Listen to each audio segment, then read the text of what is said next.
ተዋህዶ መሸሸጊያዬ ኦርቶዶክስ መጠለያዬ ሰላምሽ ከፍ ይበልልኝ እናቴ ሁሌም ኖሪልኝ ሰላምሽ ከፍ ይበልልኝ እናቴ ሁሌም ምነው ኢትዮጵያን ጨከንሽባት ምነው ቀኝሽን ረሳሻት እስከ መቼ ድረስ መቀነትሽን ታጠብቂባት ልቦናሽን ታዞሪባት ሰቀቀኗን ታሯን በቀረሳት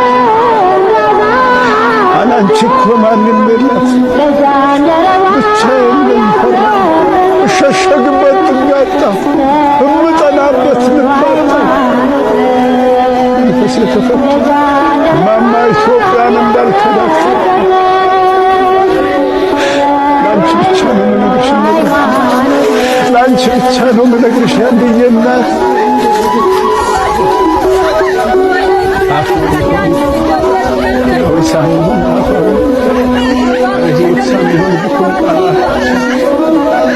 እንጂ ቤታችን ሳንድ የት ብለን ለልጆቻችን ያወረስናቸው ፍቅር የምንችልበት ቤታችን ሲያዋንድ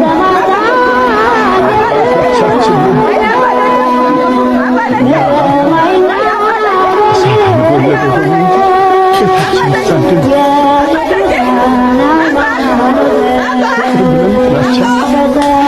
ብለን ሞት ለልጆቻችን አወረስናቸው። ጋዜጣ በኩል ሐሰት ነፃነት ዘረጋን። ልጆቻችን በተስፋ ልክፍት ቃቶ መከኑ።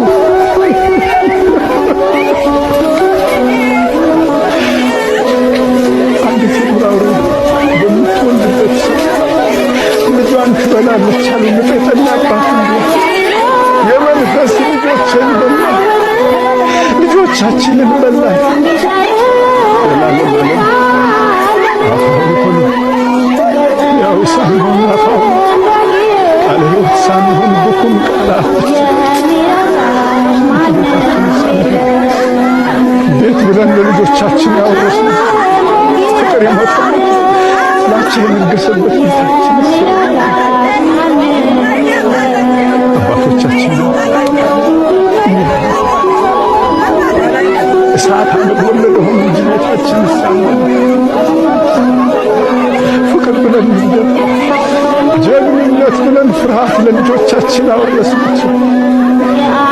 አፋዊ ጋዜጣዊ ብኩን ሐሰት ነፃነት ዘረጋ። ልጆቻችን በተስፋ ልክ ጥቃተው መከሙ። አንዲት የዱር አውሬ በምትወልድበት ስም ልጇን ትበላለች። የመንፈስ ልጆችን በላኋቸው፣ ልጆቻችንን በላን። ዘላለም ዓለም የቂም በቀል ቅርስ ለነገ ትውልድ የቂም ልግስ ከዘር ዘር ስናግበሰብስ አገር እንደ ኮረዳ አካል ያለ ፍቅር ላትጠና ምድራችንን ፍቅር ነስተን በስሜት እጦቷ መክና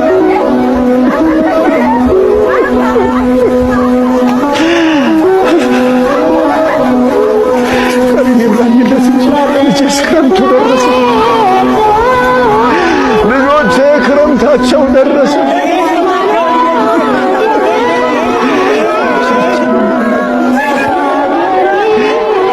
አንቺ ብቻ ነው አንቺ ብቻ ነው ነገርሽ ያንዲዜ ሁላችን ወደደን ሰውነታችን ከማጠጠን እያደን እየከረመ አሁን ደከመን ፍቅር ደከመን ሰብአዊነት ተከተን ህልም በሌለው ሆዶ ጉዞ እያስገመገመ ስንት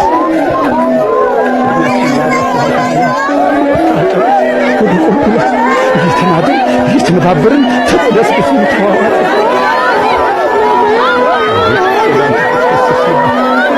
ጊዜ ወደ ጎደለበት ጊዜ ወደ አጋደለበት ቁልቁል ፈሰስንበት በመንፈስና በባህል አይታከም አይታለስ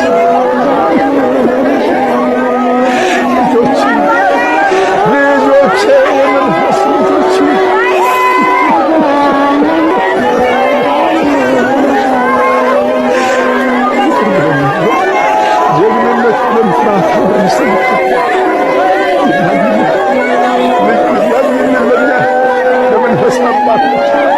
ይብላኝልን ለኛ ለዘመናዊ ወላጆች ለቤት ትማታምቀን እንደ ባለ ጀርግማን ዘር በልባችን ተጥመልመለን መርዝ ከፍተን ትንቢ አልሰን ነፃነት ሳይሆን ባርነትን እሱ ብለን ፍቅር የሞተበት ጎጆ ሞት ዳር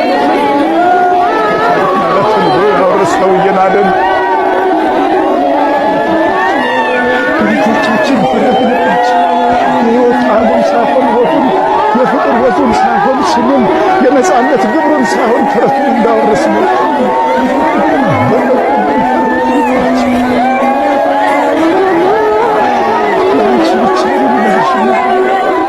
ለአንቺ ብቻ ልንለግሽ ያለየ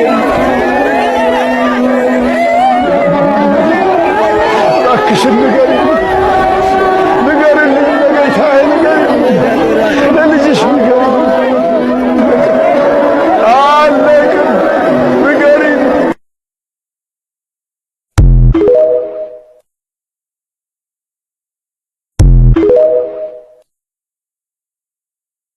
በስመ አብ ወወልድ ወመንፈስ ቅዱስ አሐዱ አምላክ አሜን።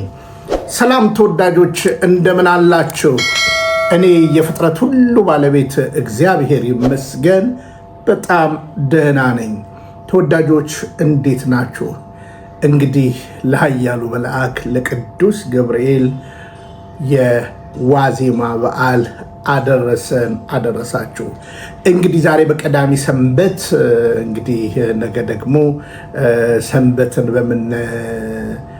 በምናስብበት በምናከብርበት ታላቅ ዕለት ድርብ በዓል ሆኖልናል። የሐምሌ ቅዱስ ገብርኤል በዓል እንግዲህ ብዙዎች ከአዲስ አበባ ወደ አዋሳ ወደ ቁልቢ ወደ ተለያዩ ቦታ እንዲሁም በግቢ ገብርኤል ታላላቅ ነገር እየተደረገ አለና ለማንኛውም ሁላችሁም በርትታችሁ ደግሞም የቅዱስ ገብርኤልን በእውነት የነገውን ክብረ በዓል ሕፃኑ ቂርቆስና እናቱ ያሳለፉትን በዚህ ቀን የደረሰባቸውን መከራን እንዴት እንደታደገ እግዚአብሔር ልኮት አልፎ ተርፎ እንደገና የኃያሉ መልአክ ቅዱስ ገብርኤል ተራዳይነትና በእውነት ጠባቂነት እንዲሁም ታይቶ ወቅቱንና ጊዜውን በተመለከተ ነገር በጥሩ ሁኔታ በዚችኛዋ ቻናሌ ላይ ሰድሬላችኋለሁ። ትጠቀሙበታላችሁ። ምክንያቱም የነገው ክብረ በዓል ምንድነው እንዴት ነው ለሚል መነጋገርና ማወቅ ብዙዎች እንዴት የሶስት ዓመት ልጅ ተናገረ እንዴት ይሄ ታሪክ በነገራችን ላይ የዳንኤል መጽሐፍን ታካመንክ የቅዱስ ቂርቆስን ታሪክ የቅዱስ ገብርኤልን ተራዳይነትን ጠባቂነትን ከእሳት ውስጥ አውጭነትን ካላመንክ አንተ ከንቱ ሰው ነህ ማለት ነው። ተወዳጆች እንግዲህ ይህንን በዚችኛዋ ቻናል ላይ ታገኛላችሁ። በጣም ትማሩበታላችሁ። ነገ ከንግሱ በፊት ለማድረስ ነው ኦልሬዲ ሞከርኩላችሁ። ሁላችሁም እንድትሰሙ ይሁን።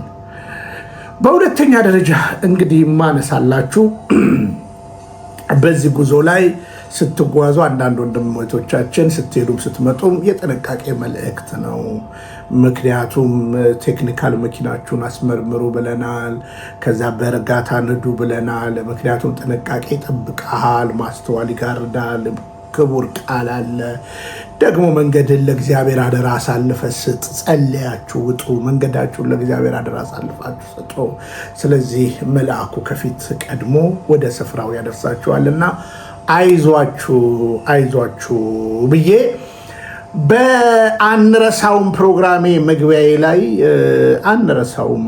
ዛሬም ሀገራችን ኢትዮጵያ ያለችበት መከራ ይልቁኑ ኦርቶዶክስ ተዋህዶ የዚህ ጊዜ ወይም ሐምሌ 19 ሕፃኑ ቂርቆስን ከነናቱ ነጥሎ ያወጣ ከሳት ውስጥ ከዛ ከጋለ ነገር ውስጥ እንግዲህ ወደዛ ግለት ለመግባት የተጨመሩ ማቴሪያሎችን አጥኑ።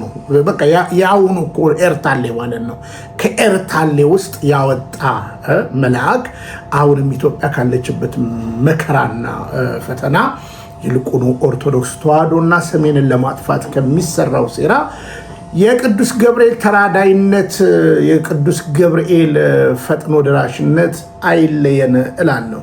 እንግዲህ እኛ እግዚአብሔርን የምናቀው፣ እኛ መላእክትን የምናቀው፣ እኛ እማምላክን የምናቀው እንዴት ነው ከተባለ የመጀመሪያው ነገር እኛ የእግዚአብሔር ልጆች ስለሆነ ነው። እኛ ኦርቶዶክሳውያን ደግሞ የእግዚአብሔር ልጆች ከሆነን መልአኩ ደግሞ የእግዚአብሔር አገልጋይ ነው።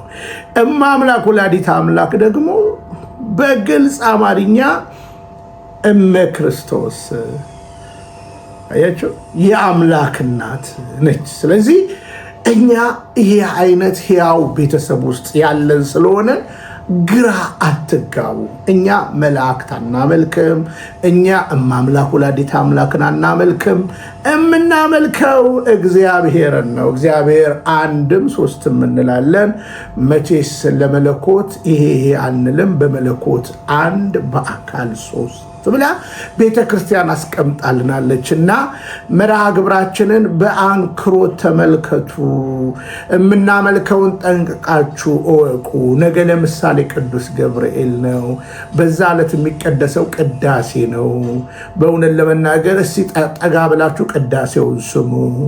እናችን ቤተ ክርስቲያን አለማወቅ በነገራችን ላይ አለመታደል ነው እና ይሄንን እባካችሁ በአንክሮት ስሙ መልእክቴ ነው። ተወዳጆች ጥንቃቄ፣ እውነትን ለትውልድ አጋሩ። በትንሿ ቻናሌ ላይ ስለ ነገው ዕለት ታላቅ ክብረ በዓል በደንብ ሰድሬላችኋለሁ። ስሙ መልእክቴ ነው። ሌላው እንግዲህ ተወዳጆች ትላንትና አስደሳችም አሳዛኝም ነገር ሰምተናል። መቼም የምንቀበለውን መከራ እንደተጠበቀ ሆኖ ማለት ነው። የመጀመሪያው ነገር እንግዲህ እነ ክርስቲያን ታደለ እነ ዮሐንስ ቧለው ትላንትና ወደ ችሎት የቀጠሮ ነበራቸው። ይሁንና ግን 52 ወንድሞቻችንና እህቶቻችን ናቸው እንግዲህ አሸባሪው ቤተመንግስት እየተፈላሰሰ እውነተኞቹ በእስር ቤት እየማቀቁ አሉ። ስለዚህ ለጥቅምት 6 ያው ፍርድ ቤት ተዘጋ። ለጥቅምት 6 ተለዋጭ ቀጠሮ ተሰጥቷል። ዮሐንስ ቧለው ግን በጤና እክል ምክንያት ወደ ችሎት አልቀረቡም። ስለዚህ ያመነምናቸዋል፣ ይገላቸዋል።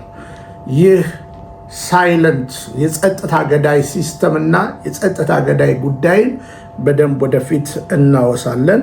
ስለዚህ ወደ ጥቅምት ተቀይሯል። ይህ በእንዲህ እንዳለ እንግዲህ የምንወዳቸውና የምናከብራቸው አባታችን ቀሲስ ዶክተር መዝገቡ እንደተፈቱ ከትላንት በስቲያ ነግረናቸዋል። ትላንትና ደግሞ እነ ዘማሪ ወንድማችን ብሬና መሰል ወንድሞቻችን ከእስር ተፈተዋል እነሱም። ስለዚህ እንግዲህ ምንድነው እኛ መቼም ሞቱ እናወራለን፣ ታሰሩ ተፈቱ እናወራለን። እንግዲህ የሆኗል ስራችን እንጂ ያው መንግስት እውነት በሀሳብ ልልና ቢያምን እኮ ሀሳብ ነበር እኮ የምናወራው እና ሀሳብ ነበር የምናወራው።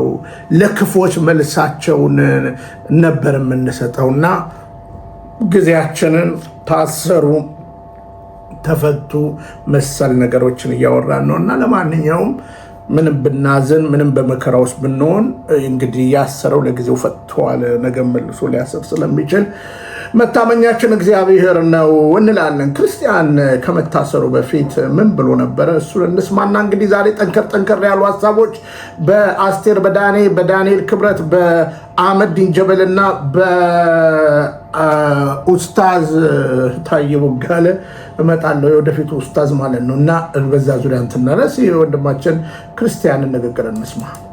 መንግስት አጨብጫቢ እጆችን እንጂ አሳቢ ጭንቅላቶችን ሞጋጅ ጭንቅላቶችን የሚፈልግ መንግስት አለ። ትችት የሚፈራ ለዚህ አይነት መንግስት በታሪክ ገጥሞኝ አያውቅም።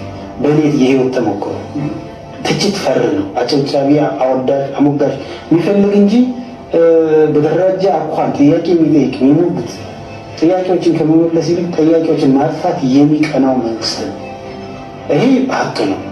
አማራነት እንደ ወንጀል አማራ መሆን በራሱ ወንጀል ተደርጎ አሁንም ድረስ እስር ቤት የሚያስወረውር ነው። እንግዲህ ይሄ ነው መንግስት። ትላንትናም እንግዲህ እኔም በግልጽ ነግሬያቸዋለሁ አይደለም። መንግስት ፈሪ ነው በነገራችን ላይ። አሁን እንግዲህ ዛሬ ሰምታችኋል አይደለ? የቀድሞ መሪ ሞቱ ተብሎ ወደ ቀብር ሄዷል። ኢትዮጵያ ውስጥ ዛሬና ነገ እስከሚመለስ ድረስ ምን እንደሚፈጠር ጠብቁ። እንዲህ አይነት ጠባይ ስላለ ጠብቁ፣ የሚፈጠር ነገር ይኖራል እና ይሄ ነው። ስለዚህ ውይይት ማያምን ያስራል፣ ይገላል፣ ይጨፈጨፋል ማለት ነው። ይሄ ነው በነገራችን ላይ የመንግስት ጠባይ ማለት ነው። ግን ያልተስማሙ መንግስት እንደሆኑ እናሳያችሁ። ወይዘሮ አዳነችንና አብይን በአንድ ሀሳብ ዙሪያ ስለ ትግራይ የሚናገሩትን ላሰማችሁ። ወይዘሮ አዳነች፣ አብይ አህመድ። ከማል ጀምር ከአዳነች አቤቤ። የትግራይ ህዝብ ሀገር መሆን እንፈልጋለን ከኢትዮጵያ ተገንጥለን ካሉ እኮ ራሳቸው የቀረጹት ህገ መንግስት ላይ የተቀመጠ እኮ አንቀጽ አለ። በዛ መሰረት መሄድ ነው። ተመልከቷት እንግዲህ ምን ያህል ጥላቻ ውስጥ እንዳለች ወይዘሮ አዳነች አቤቤ። ባይደዌ አዳነች አቤቤ ፓርላማ ውስጥ ተላላኪ ነበረች፣ ነግሬያቸዋለሁ። ልማት ባንክ ላይ ዋና ቦርድ አጎቴ ነው የምትለው፣ ሌላ ጉዳያቸውን አልገባበትም። አቶ አባዱላን እንትን ብላ እሱ በነበረ ጊዜ እዛ ውስጥ እንግዲህ የምትላላቅ ጸሐፊም ሆና እንደዚህ የነበረች ሰው ነች። ስለዚህ እንግዲህ የትግራይን ታላቅ ከፈለጉ ይሄዱ፣ ከፈለጉ መሄድ ይችላሉ። ራሳቸው የቀረጹት ቢያንስ የጥላቻቸው ልክ አይታችሁ ከሆነ ራሳቸው የቀረጹት ራሳቸው አይደለም የቀረጹት። ህገ መንግስቱ ሲሻሻል ህገ መንግስቱን እንኳን የቀረጸውን እንኳን አታውቀው። ኦሮሚያን ወክያለሁ ብሎ እንደነ ዶክተር ነጋሶ ጊዳዳ ነበሩ። ህወሓት ብቻ አይደለም የቀረጸው። ባይሆን እናንተ የምትቀርጹት ወደ ምን እንደሚወስድ እናያለን። በዚሁ ደግሞ አብይ አህመድ የሚናገረውን እንስማ። ትግራዮች ኢትዮጵያ የለም፣ ይህ አቋም ነው። ምን ብዛ የለም። ከትግራዮች ኢትዮጵያ የሚባል የለም። ትግራይ የኢትዮጵያ አካል አምሳል ናት። ለዚህ ነው አድዋም ያያችሁት፣ ለዚህ ነው ቤተመንግስት ያያችሁት። ሙሉ እምነት አለን። ለዚህ ግን በሆነ ተጋግዘን ችግር እንድንፈታ አይመቻል። በቃ ይሄኛው ደግሞ የሚለው ሰማችሁ አይደለ? በግልጽ አማርኛ ከይቶ የለም እንደዚህ ቢያንስ ነግሬያቸዋለሁ። እንደ ፓርቲ ቀርቶ እንደ ባለትዳር እንኳን አይገባቡም የምላችሁ ለዛ ነው። እችኛዋ እንደፈለገ ትናገራለች፣ ይሄኛውም እንደፈለገ ይናገራል ማለት ነው። ይሄኛውም ሸነጥ ሲያደርግ ቆርጣለሁ ምናምን ነገር ይላል። ከባህሌ ጋር ከሚጎዳኘው ከኤርትራ ጋር ተገነጠለ እዛው ሁን የሚልባቸው ንግግሮች አሉ። ስለዚህ መንግስት ራሱ በራሱ አልተግባባም የምንላችሁ ለዚህ ነው ተወዳጆች። አልተግባባም፣ አልተብላላም። ዛሬ ሊያጠፋው የሚዳዳው የሰሜኑን ክልል አማራና ትግራይን ይልቁኑ ኦርቶዶክስ ተዋህዶን ሊያጠፋ ሲዳዳ አማርኛ እየተናገረ አማርኛ እያወራ ራሱ ስሙ። ትናንትና ቲክቶክ ላይ ጨምኜላችኋለሁ። እኔ ግን በእንግሊዝኛ እንዳወራ ጠብቆኛል፣ ቋንቋ እንደሌለው ሰው ማለት ነው። እና በጣም የሚገርማችሁ እኛም ለህግ ስለሌለ እናደርገዋለን፣ ግን ስህተት ነው። እኛም ቋንቋ እኛ ያላከበርነውን ቋንቋ ማንም አያከብርልን። ደግሞ ያኛውን ችለን ቢሆን ጥሩ ነው። በማንችለው የምንቸገረው የምንችለው እያለ ይሄ ልምምድ ህግ ያስፈልገዋል፣ ስርዓት ያስፈልገዋል። የት መቼ የሚል ጉዳይ ተራ መግባባት ብቻ አይደለም፣ ከዛ ያልፋል ነገሩ። የሀገር ክብር ጉዳይ ስለሆነ በትምህርት ቤትም በመንግስትም ማየት ያስፈልጋል። አሁን በደንብ ስሙ። አብይ አህመድ የሚያወራው አማርኛ ነው። ሊያጠፋ የሚፈልገው አማራ ነው። በደንብ ስሙ ማለት ነው። አብይ አህመድ እኮ ከኢትዮጵያ ወጥቶ እኮ ኢትዮጵያ ስትባል እኮ ቋንቋ ከተባለ ለአያሌ ዓመታት ግዕዝ የነበረበት ዘመን አለ። ከዛ በኋላ አማርኛ ነው ያለው። ልታጠፋው አትችልም ብለን የምንመክር ለዚህ እኮ ነው። ወደድክም ጠላም ሰው አማርኛ እየተናገረ አማርኛ ላጥፋ ይላል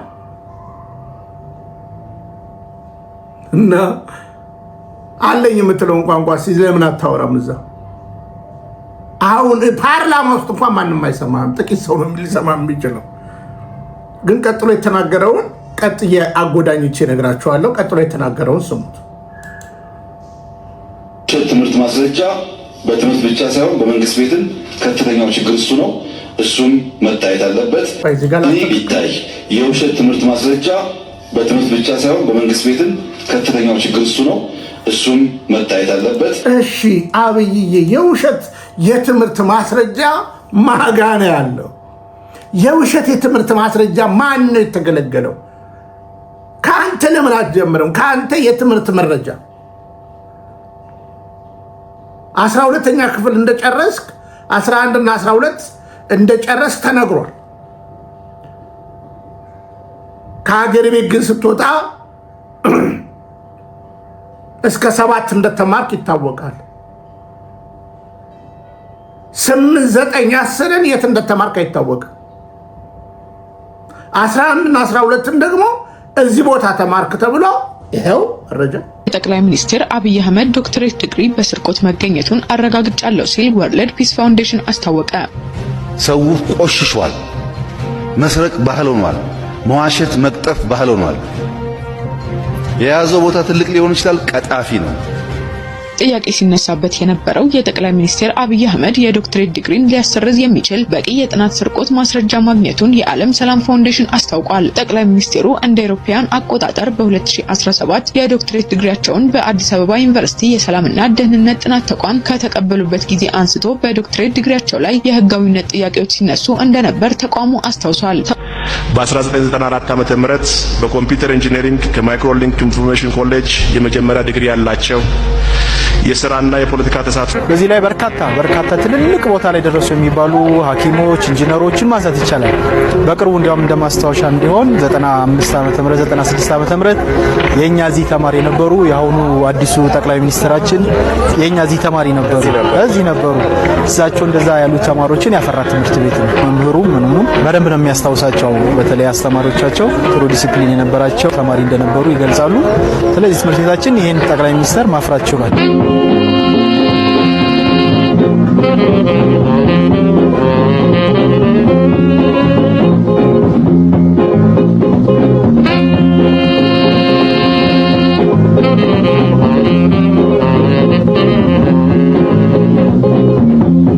ተቋሙ የዶክትሬት ዲግሪውን ለማገድ ወይም ለመሻር በቂ ነው ያለውን ማስረጃ ሲያቀርብ በሌሎች ጥናቶች ላይ የተጠቀሱ ጽሁፎች በቀጥታና በጥቂት ማሻሻያ በጠቅላይ ሚኒስትሩ ጥናት ላይ ተደግመው መገኘታቸውን በማስረጃ አስደግፎ አብራርቷል። የጠቅላይ ሚኒስትሩ የዶክትሬት መመረቂያ ጽሁፍ ላይ የሌብነት ምልክቶች እንዳሉ ባደረገው ማጣራት መታዘቡን ፋውንዴሽኑ ይፋ ባደረገበት ጽሁፍ ላይ አዲስ አበባ ዩኒቨርሲቲ ጉዳዩን እንደገና ሊመለከት የሚችልበትን ሁኔታ ጠቁሟል። በዚህም ዩኒቨርሲቲው ፕላጂያሪዝምን ወይም የሰው ጥናት ስርቆትን በሚከለክለው አሰራር እንደሌሎች ዩኒቨርሲቲዎች የዶክትሬት ዲግሪያቸውን መሰረዝ እንደሚችል ተጠቁሟል። በሁለተኛ ደረጃ እንደ አማራጭ የተጠቆመው ጥናቱ እንደገና ተሻሽሎ ድጋሚ እንዲሰራ በማድረግ እስከዚያው የዶክትሬት ዲግሪውን ማገድ ነው። የመመረቂያ ጥናቱ ሶሻል ካፒታል ኤንድ ኢትስ ሮል ኢን ትራዲሽናል ኮንፍሊክት ሪዞሉሽን ዘ ኬዝ ኦፍ ኢንተርሪሊጂየስ ኮንፍሊክት ኢን ጂማ ዞን ኦፍ ዘ ኦሮሚያ ሪጂናል ስቴት ኢን ኢትዮጵያ በሚል ርዕስ የተሰራ ሲሆን የጥናቱ ትኩረት ማህበራዊ ካፒታል በባህላዊ የግጭት አፈታት ውስጥ ያለው ሚና ላይ ትኩረት ያደረገ ነው። ፕላጂያሪዝም የሰውን ጽሁፍ ወይም ስራ መስረቅ ወይም የራስ አስመስሎ ማቅረብ የሚል ተቀራራቢ ትርጉም የሚሰጠው ሲሆን የጠቅላይ ሚኒስትሩ ጥናትም ይህ አይነቱ ችግር እንደታየበት ፋውንዴሽኑ ትላንት ይፋ ባደረገው ጽሁፍ አስታውቋል። ከዛ በኋላ የነበሩት ዲፕሎማ ዲግሪው ማስተርሱ ምናምን ፌክ እንደሆነ ይታወቃል። ስለዚህ አሁን አንተ በሐሰት ሰነድ እየተገለገልክ ሌላውን ሐሰተኛ ማለት አይከብድም? እንደ ወንድም እኮ ነው የምመክረህ። ሁላችን ከስተታችን እኮ መመለስ እኮ አለብን። አድርገን ከነበረ በንስሐ መግባት ነው ያለብን እና እንደው በራስ ላይ ተግባራዊ ብታደርገው ጥሩ ነው ብዬ አስባለሁ። አሁንም በደንብ ስሙኝ። ቀጥዬ ዳንኤል ክብረትን አነሳለሁ። ከዛ በኋላ አስቴር በዳኔን አነሳለሁ። ከዛ በኋላ የአህመዲን ጀበልን ትላንትና ያደረኳቸውን አንዳንድ ነገሮችን በደንብ አድርጌ ያሳያቸዋለሁ። ያለ መረጃ ይሄ ቤት አያወራም። ከተመቻችሁ ላይክ እያደረጋችሁ ለትውልድ አድርሱልን። ያለ መረጃ አንከስም፣ ያለ መረጃ አንናገርም። ለምን እናገራለን? ስለ ሃይማኖታችንም ግድ ይለኛል። እኔ ገብቶኛል። አም ክርስቲያን፣ አም ኦርቶዶክስ ተዋህዶ አልዋሽም። ለምን ነው የምዋሸው? ስለዚህ አሁን ለምሳሌ ዳንኤል ክብረት እንግዲህ ዲያቆን ዳንኤል ክብረት ያው በቅድስት ቤተክርስቲያን እንዳትረሱ ዲያቆን ሆኖ 9 ቢያገባ ዲያቆን የሚለው ስያሜ ካንስል አይደረግም። አገልግሎቱ ግን አይሳተፍም። አሁን ዳኒ መቅደስ ምናምን አይገባም፣ ቅድስት ምናምን ነገር አይገባም። ግን ዝም ብላ ለማደናገሪያ ሙዋስ ምናምን እያለች ዲያቆን እያለች ታጭበረብራለች። ያው እንጀራ ያወጣለትም የጻፈው ነገር ነው። ግን ዳንኤልስ ምን እንደሚል እንስማ። ራሱ እንደተወዛገበ ላሳያችሁ። ከዛ በኋላ አስቱ ጋር መጣለው። አስቱ እንግዲህ አስቴር እኔ ነግሬያቸዋለሁ። አስቴር በዳኔ ነግሬያቸዋለሁ። ይሄኛውን ንግግሯ ደግሞ ከተቀጣች በኋላ ነው የትላንቱ ንግግር የተነፈሰችው ማለት ነው። እስኪ ዳኔን እንስማ። ጠቅላይ ሚኒስትር አብይ አህመድ የማህበራዊ ጉዳዮች አማካሪ ሚኒስትሩ ዳንኤል ክብረት በማህበራዊ ሚዲያ ገጻቸው ስለ ሀገራዊ ምክክር ሀሳባቸውን አጋርተዋል። ትዳር እንደ ጠባይ ይለያያል አመሉ እንደሚሉት ምክክርም አስቀድሞ ትዳር እንደ ጠባይ ይለያያል።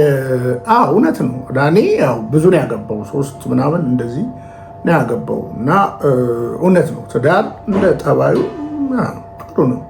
ግን እኮ መመካከር ወሳኝነት አለው እና እንደው እኮ የሆነ ነገርም ስናወራ እኮ ቆም ብለን ብናስብ ሌላ እንትን ብንጠቀም ማለት ነው። የትኛው የሚል ጥያቄ ያነሱቦታል። የራሱ የቅርብ ጓደኛ ግን አሁን ሌላ ነገር ቢያነሱ ጥሩ ነበር እና ከምክክሩን ከትዳር ጋር ያይዘውታል ጋሽ ዳኒ። ሲቀጥል ጽንሰ ሀሳብ የማይወሰን ይልቁንም በተግባር እየተማሩ የሚገነቡት አዲስ ባህል ነው። ኢትዮጵያ የሸምካት የጦርነትና የአብዮት ልምድ ቢኖራትም የሀገራዊ ምክክር ልምድ ግን የላትም። ለጦርነት ቢሆን ኖሮ ድጋፉ ይጎርፍ ነበር። ለሀገራዊ ምክክር ግን ምን ይደረጋል? የሚፎክርም የለ ነባር ዘፈንም የለ ሲሉ ሚኒስትሩ የታሪካችንን ክፍተት ያመለክታሉ።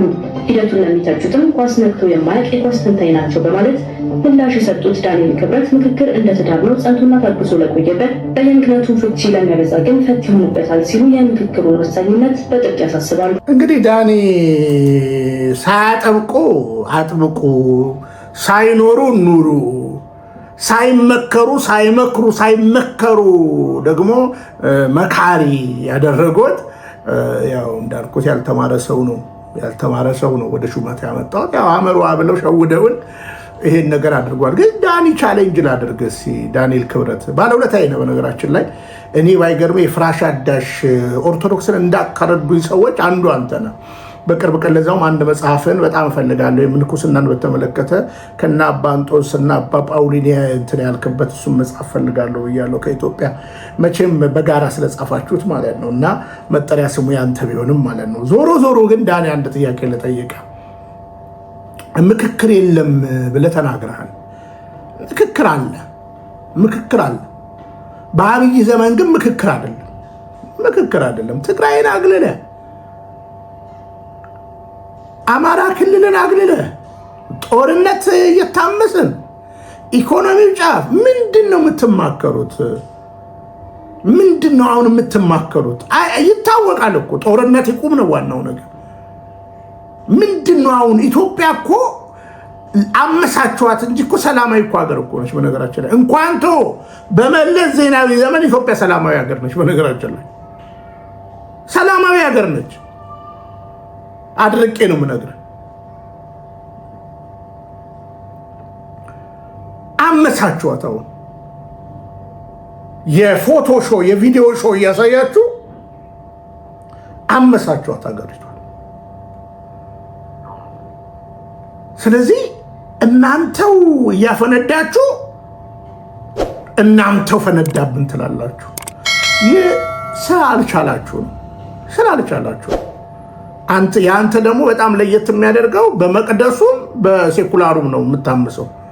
ድሮ ከሴኩላሩ አባር አልነበርክበትም፣ መቅደሱ ላይ ነበርክ ስታምስ የነበርከው። አሁን ደግሞ እዛም ገባ፣ ሁለቱም ጋር አምሰ እችን እውነተኛ የክርስቶስ ቤተክርስቲያንን ለማጥፋት ነው እየዳዳ ያለው።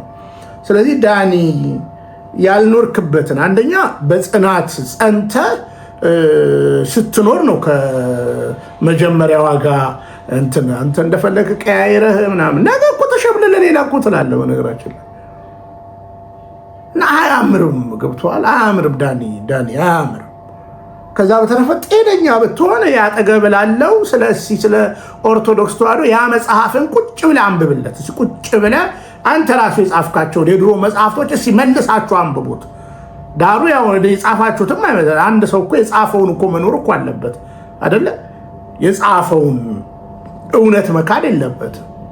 ስለዚህ እኔ አፍራለሁ። ይልቁኑ እናንተ አሁን እየሰራችሁ ያላችሁት በአድቨርታይዝመንት በማስታወቂያ ጋጋታ አገሪቷን እንትን ለማድረግ ማለት ነው። እና ጠቅላዩ አለቃ ምን ይላሉ መሰለ ሲል ስማቸው በ97 ዓመተ ምህረት ቅንጅቶች ኢህአዴግን ለመጣል አንድ መላ ዘየዱ። ያኔ ሚዲያ እንደዛሬ አልነበረም። ከኢቲቪ እና ከፋናዎች ሚዲያ የለም። የግል ሚዲያ፣ የሃይማኖት ሚዲያ የሚባል የለም። ረስታችሁት ካመሰገበ ሚዲያ ስላልነበረ ቤት ለቤት በድር በቁብ በታክሲ ውስጥ በሃይማኖት ቦታ በሆስፒታል ትምህርት ቤት በየቦታው ማጠልሻ ንግግር እንናገር። ይሄ መንግስት ሌባ ነው፣ ይሄ መንግስት ዘረኛ ነው፣ ይሄ መንግስት አይረባም እያልን በየቀኑ እንናገርና ቀስ ቀስ እያለ ሰው ደግሞ ክፉ ነገር ስለሚያባዛ እየተባዛ ህዝብ ውስጥ ይገባና የምርጫ ጊዜ ይሳካልናል ብለው ዘየዱ። ወሬ አዲስ አበባ ላይ የታሰበው ልክ በመላው ኢትዮጵያ ማዳረስ ይቸግራል፣ ሰው በተንተን ያለ ስለሆነ። አዲስ አበባ ላይ ግን ሰርቶ ነበር። እንደምታስታውሱት ሰርቷል ያ ወሬ እና በምርጫውም ጠቅሟቸዋል። አሁን በቅርቡ የኛ ተቃዋሚዎች ይህንን መንገድ እንከተል፣ ታክሲ ውስጥ መርዶ፣ በቸርችም በመስጂድም በየቦታው ክፉ ነገር እንናገር፣ ክፉ እንዝራና ህዝቡን ቀስ ቀስ እያል አመለካከቱን እንቀይር የሚል ዘመቻ ተጀምሯል። በየቦታው ብትሄዱ አሁን እናንተ አድዋን አይታችሁ ሄዳችሁ ቤታችሁ አድዋ ያምራል ብትሉ አድዋን አይቶ የማያውቅ ሰው አያምርም ይላችኋል። አይቶ የማያውቅ ሰው። ለተቃዋሚዎቹ ያለኝ መልእክት ይሄ ነገር አሁን አይሰራም። ያኔ የሰራው ነገር ዛሬ አይሰራም። ያኔ ኢህአዴግ የሚያሳየው ነገር አልነበረውም። እኔ ዛሬ 1000 የማሳየው ነገር አለኝ። 10 ሲያወሩ ቢኖሩ በማሳየት ስለምሰርዘው ሌላ ታክቲክ ካልተፈጠረ በቀር ያኔ የሰራው ታክቲክ አሁን ድጋሚ ስኬት ማምጣት አይቻልም። እሺ አብይ፣ እኔ ወሳኝ ጥያቄ ልጠይቀ። በመጀመሪያ ደረጃ ያው ስለማታነብ ነው እና ባይ ዘ ዌይ 97 ምርጫን ሶሻል ሚዲያ አልነበረም ለሚለው አሳሰበ ሶሻል ሚዲያ ምን ማለት ነው? ለአንተ እኮ ሶሻል ሚዲያ ማለት ቴሌቪዥን እና አሁን ዩቲዩብ ወይም ቲክታክ ይመስላል እኮ። ሚዲያ እኮ በነገራችን ላይ በየዘመናቱ ነበረ። ተረሳ አንተ አታነብም እንጂ የዛ ዘመን ጋዜጦች፣ የዛ ዘመን መጽሔቶች ምን እንደነበሩ፣ ለዛውም ተደራሽነቱ በጣም ለሚያነቡሉ፣ ያው አንተ ስለማታነብ ነው፣ ለሚያነቡሉ ነበር ተደራሽነቱ ማለት ነው። ከዛ በተረፈ ነባራዊው የኢህአዴግ ጉዳይ የህዝብ ምሬትና ጩኸት ብዙ ነገር ነው የለወጠው እና አሁን አዲስ አበባ ላይ ነው እንጂ ወደ ክልል ሊሄድ አልቻለም ከተባለ እንደው አሁን እውነት ለመናገር ከአንተ ሚሊዮን ጊዜ ኢህአዴግ አይሻልም? ሚሊዮን ጊዜ ፋክቱን ነው የምነግርህ ማለት ነው። ከአንተ ሚሊዮን ጊዜ ሚዲያ ላይ ራሱ ሚዲያ አጠቃቀም እኛ እኮ መለስ ዜናዊን እኮ የምናገኘው እኮ በሚዲያ ፓርላመንት ላይ የሆነ መድኃኒት ፋብሪካ የሆነ እንትን ሲመረቅ መሰል ነገሮች ላይ ነው። አንተ በቀን በፋና በኢትዮጵያ ሚዲያ በቀን 15-20 ጊዜ በፎቶ እየወጣ ሾው እያሳየ ማለት ነው። አልፈ ተርፈ ከአፍሪካ ይኸው ህዝብ ዳይ ይኸው የአፍሪካ ኪንግ እያልክ ንጉስ እያልክ ቀጥራቸው ከሀገር ውስጥ አልፈ ማለት ይታገሱን ታውቋል አይደል? እኔ ጓደኛ ታጠቅን ታውቋል አይደል? እኔ ጓደኛ ታጠቅን በቴሌቪዥን አገልግሎት ላይ ይታገሱን በፌስቡክ አገልግሎት ላይ 20 ከስራ አድርጋ የሰራውን ገና ስትመጣ እኮ እናውቃለን። ማን ነው በፌስቡክ የሚመካው? ማን ነው በቴሌቪዥን የሚመካው? አይ ኖ ዩ አሁን እንደዚህ አይሆንም። አንተው ምን ታሳየናለህ? የፈረደበት ኮብልስቶን ነው የምታሳየን። የፈረደበት ኮሪደር ልማት ነው የምትለው። የፈረደበት ሳይክል ስትነዳ ነው የምታሳየን። እስ የትኛውን መድኃኒት ፋብሪካ ታሳየናለህ?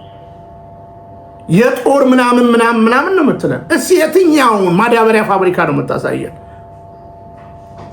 ፌክ። ስለዚህ ሞከርክ። ፕራይም ሚዲያ መሰለ። እኔ ብዙ ነገር ከዚህ በፊት ነግሬሃለሁ። አንተ ነህ ያንን የሞከርከው። ሚዲያን እንኳን አታውቀውም። ዘመመና አሁን ቲክታክ ዩቲዩብ መጣ። ግን ይኸውልህ ብዕር ነው ብዕር ነበር የዛ ጊዜ ብዕር የጽፉት ነበረ። በዛ ዘመን የነበሩ መጽሔቶችን ብታነብ ጋዜጦችን ብታነብ ወቅታዊ ነገር የሚያወሱ እንዳትረሳ። ሬዲዮ ነበረ እንዳትረሳ። ስለዚህ ቆም ብለህ ብታስብ ትልቅ ነገር ነው እና የምትናገረውን ራሱ የምታውቅ አይመስለኝም። እኔ እውነቴን ነው የምናገረው እና የምትናገረውን የምታውቅ አይመስለኝም እንጂ የህዝብ ጩኸት ነው አዲስ አበባ ላይ በዛ ጊዜ 97 ላይ ኢህአዴግ እንዲሸነፍ ያደረገው የህዝብ መከራ። አሁንስ አንተ እንደ ምርጫ አላየንም እንደ ብሮ ምርጫ አላየንም እንደ ጎስጉሰ እያስገባህ አላየንም እንደ ኢህአዴግ እኮ እንደዚህ አይነት ነገር እኮ አላደረገም። ቆጠራ ላይ ነው እሱ ሸውዶ እንኳን የነበረው። አንተ እያተምክ እኮ ነው እየቃምክ ምናምን ዓለም የሳቀበት እኮ ምርጫ እኮ ነው ያደረግከው። ኮንፊደንስ ስለሌለ ማለት ነው የምታሳየው ስለሌለ። ለማንኛውም እውነቱ ይሄ ነው። እንግዲህ አስቴር በዳኔ ከመጠብጠቧ በፊት ከድሮ ጓደኛዋ ጓ ከመባሏ በፊት እንደዚህ አይነት ንግግር ተናግራ ነበረ። ሲንስማት እኔ ያው ደቀቃ ምናምን ታደቋላችሁ ሲስሟት። ከአማራ ጋር ጦርነቱ ደግሞ ገና ባልተጠናቀቀበት ሁኔታ ከኤርትራ ጋር እንደዚህ አይነት ጉድ እኔ አንዳንዴ ከመንግስት የሚመጣ ሀሳብ ይቅማል እንዴ ነርቅሙ ነው ሀሳብ የሚያወጣው ምናምን ያስብለኛል። ሁኔታ ዝም ብሎ ማለት ነው ይበታል የሆነ ሀሳብ ድንገት 32 ዓመት የኖረች ሀገር የባህር በር ያስፈልጋል። አሁን በደንብ ስሙኝ። ከአንቺ ጋር እያለ ምን እንደሆነ አላውቅም።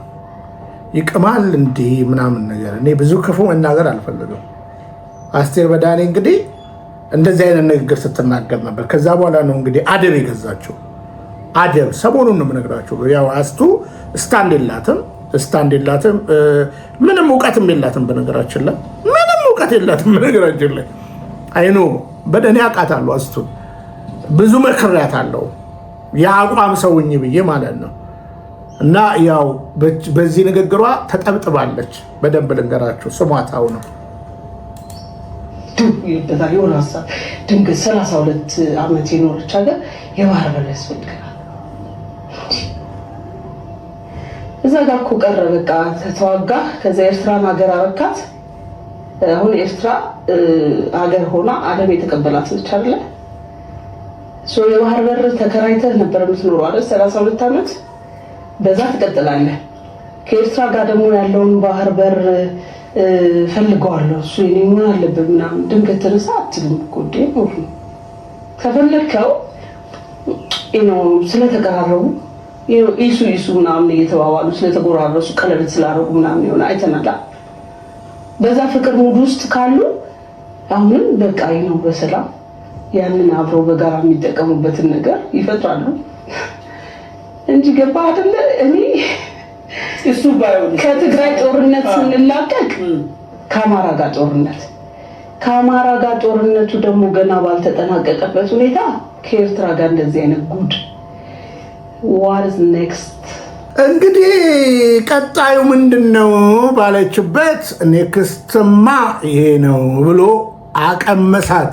አብቹ አቀመሳት። የትላንቱ ቅዠቷ ይሄ ነበረ። ትላንትና የምናሰማችሁ ድብ አሁን ትልልቅ ጦርነቶችን ያስነሳው ነገር አሁን ጦር የሚያማዝዘን ብዙ ትውልድ የበላብን ጉዳይ ምን እንደሆነ ልንገርህ። የሆነ ብሔረሰብና የሆነ ሃይማኖት የሀገር ባለቤት ነኝ ብሎ ተቀምጧል እና ድሮ ፌዴራሊስቶች ሲሉት በዚህ ልክ እንደዚህ ሽታው የሚሰነፍግ አይመስለኝም ነበር። በዚህ ልክ አይመስለኝም ነበር። ግን ለካ መሬት ላይ ያለው ሀቅ ይሄ ነው እና አሁን ሲገባኝ ሁሉም ሰው የዘራውን ነው እያጨደ ያለው። ቶለሬት የማያደርግ ትውልድ ተነስቶ እየተበቀላቸው ነው ብዬ ነው በቃ የደመደምኩት። ንግግር የዚች ንግግር ዱላ ቀመስ ነች። ከዛ ምክክር ኮሚሽን ግቢ፣ ከዚህ በኋላ የመጨረሻ ነገር ተነገራት። ከዛ በኋላ አደብ ገዛች ማለት ነው። በደንብ ስሙኝ። ከዛ በተረፈ ግን እንደነዚህ አይነት ሁሌ የምናገረው ነገር አለ። አንቺ ታዋቂ እንጂ አዋቂ አይደለሽም ብዬ ለአንዳንዶች ለወንዶችም ለሴቶችም እናገራለሁ። ታዋቂ መሆን አንድ ነገር ነው፣ አዋቂ መሆን አንድ ነገር ነው። አስቴር በዳኔ አዋቂ አይደለችም፣ ታዋቂ ነች። ሞከረች፣ ቲያትሩን ሞከረች፣ ምኑን በሃይማኖቱ ሞከረች፣ ምናምን በአገር ምናምን ዘራፍ ሰንደቅ ዓላማ ምናምን ሳይገባት ማለት ነው። መች ነው ሰንደቅ ዓላማ ምንድን ነው ሰንደቅ ዓላማ ብላችሁ ብትጠይቋት አስቱ አታውቅም። በቃ እሷ ከነፈሰው ጋር ከነ ጅጅግሳ ጋር እኮ ነው የዋለችው።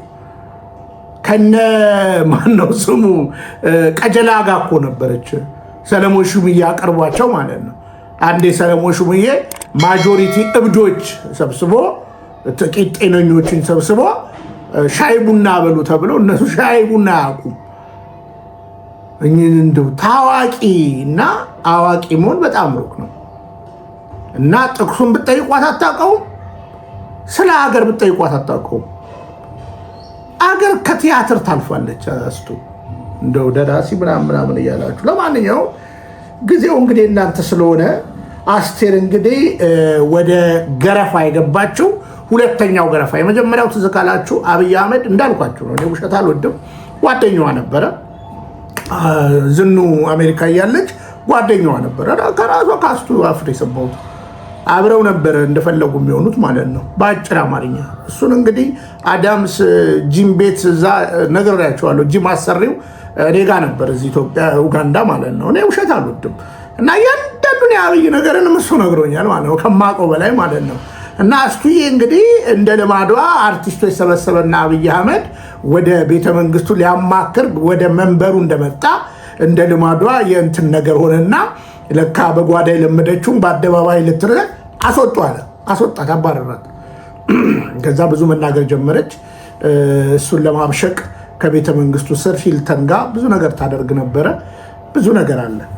ዞሮ ግን አሁን በዚህ ንግግር ካሳ አምጪ ተባለች እና ምክክር ኮሚሽን ከመግባቷ በፊት የካሳ ወሬ ያወራች ማለት ነው።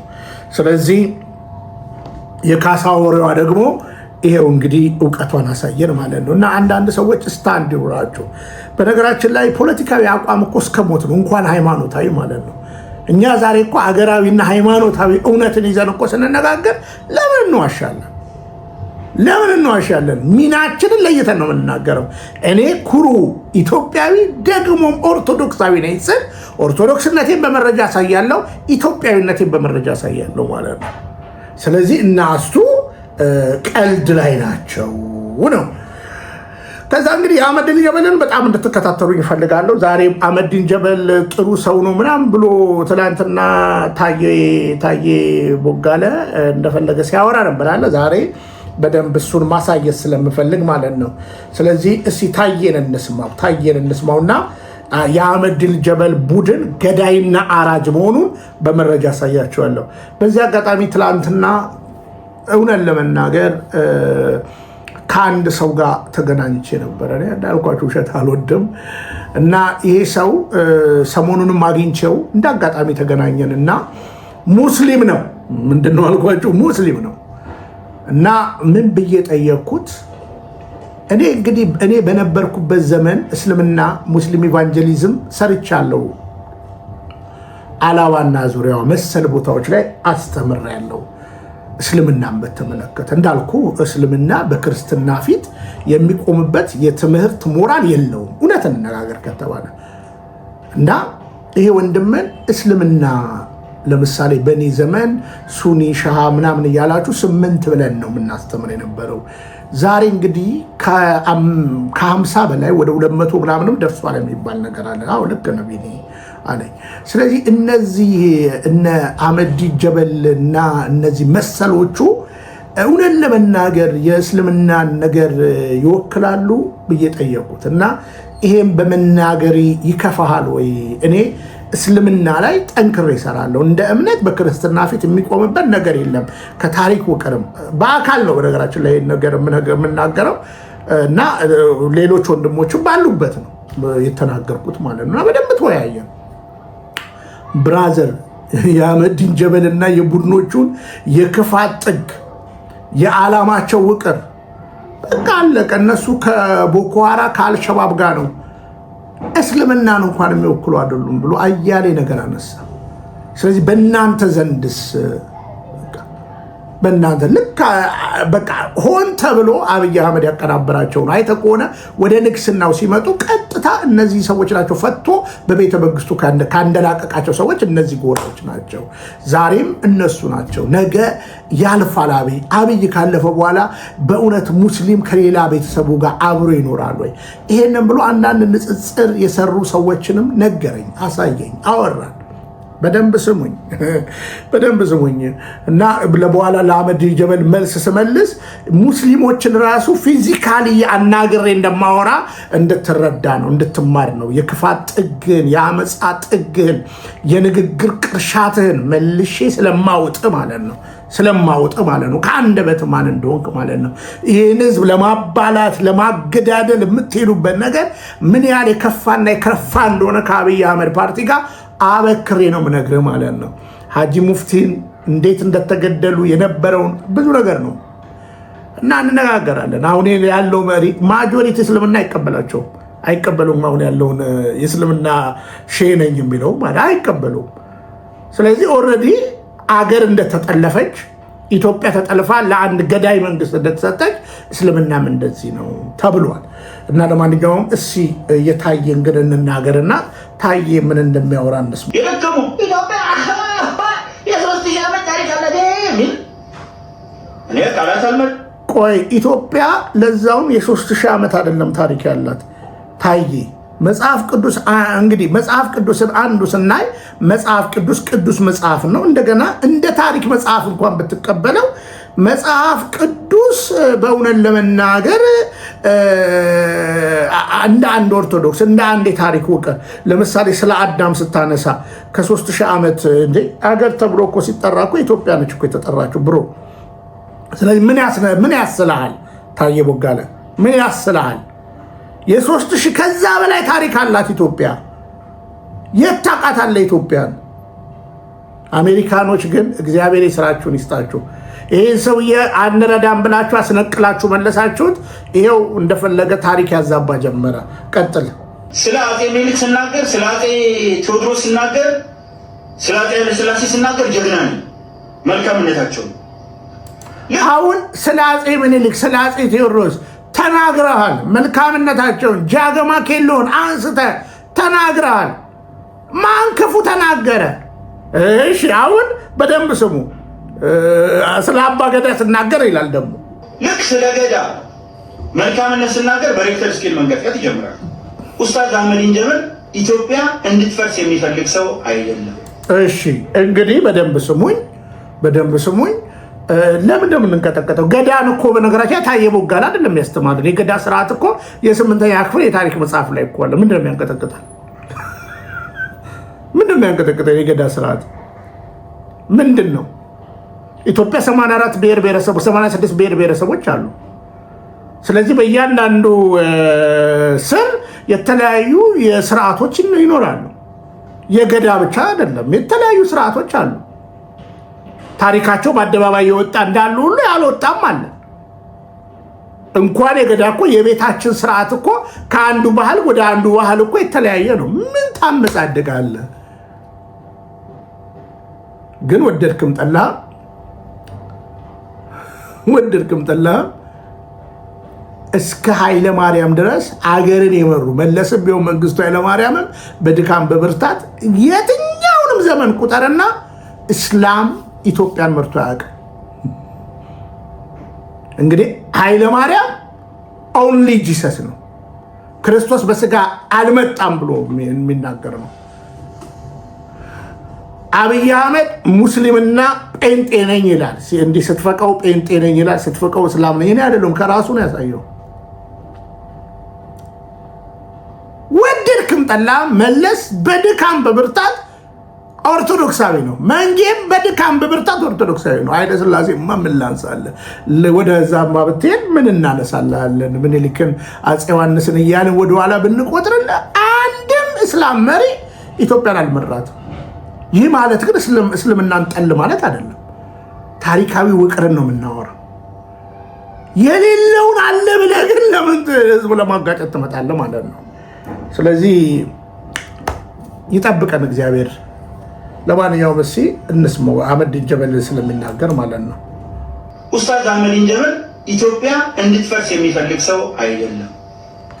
አማኞችን በስነ ምግባር የሚያጸና በዱዓ ላይ ሙስሊሞች ዱዓ እንዲያደርጉ እንዲጸልዩ የሚያደርግ ሰላት በአግባቡ እንዲያደርጉ የሚረዳ ከሌላ የኢትዮጵያ ሕዝብ ጋር በሰላም እንዲኖሩ የሚሞክር ያ ማለት በታሪክ ውስጥ ሙስሊም ላይ ይፈጸም የነበረውን በደል በማን በመሪዎች ውጋኛ ነው። በጦር ያው አብሮት አንዳንዴ አደንም አስተምሮታል። ውጋኛ ቆይ እንግዲህ አህመዲን ጀበልን ይሄን ያላለ እንግዲህ ቅብጥርጥር ያለ ነው ሰውየው። ያው እንዳልኳቸው ነው ሰሞኑን በደቂቃ ስለሚያወራ ዝም ብሎ ነው የሚያወራው። አህመዲን ጀበል ማን ነው? ማን ነው አህመዲን ጀበል? አህመዲን ጀበል በነገራችን ላይ በነመለስ ዜናዊ ዘመን በአሸባሪነት ታስሮ የነበረ ቡድን አለ። ለምሳሌ እሺ ስለ ስልጤ የሚናገረውን እንስማ። ስልጤነት ዛሬ ማንም የማይነቀንቀው ማንነት ሆኖ በሁለት እግሩ መቆም ችሏል። ዋጋም ተከፍሎበት እዚህ ጋር ተደርሷል። የስልጤነት ትግል ካሁን በኋላ ምን ይሁን መልኩ የሚለው በደንብ መታየት አለ። ስልጤነት እያለ ነው የተናገረው። እስኪ ስለ ስልጤነት እስኪ ታየ ቦጋለ ስታወራ ብንስማ። ባይደዌ የስልጤ መሪዎች ይታዘቡሃል፣ የስልጤ ሚኒስቴሮች ይታዘቡሃል። እኔ ቀላል አላባክንም። አሁን ይሄ አመፀኛ ስልጤ ተጨቁኗል፣ የጎረቤት ግጭት ነው። ስልጤ ተጨቁኗል ብሎ ስላወራ ነው የስልጤ ሚኒስቴሮች አነሳላለሁ። ከመጣሽ ማርያም ታምጣሽ አይደለ? የስልጤ ሚኒስትር እና ይሄ ነው አሁን ስልጤን ሊያስከብር የሚያስበው። ስልጤ ድሮም የተከበረ ነው፣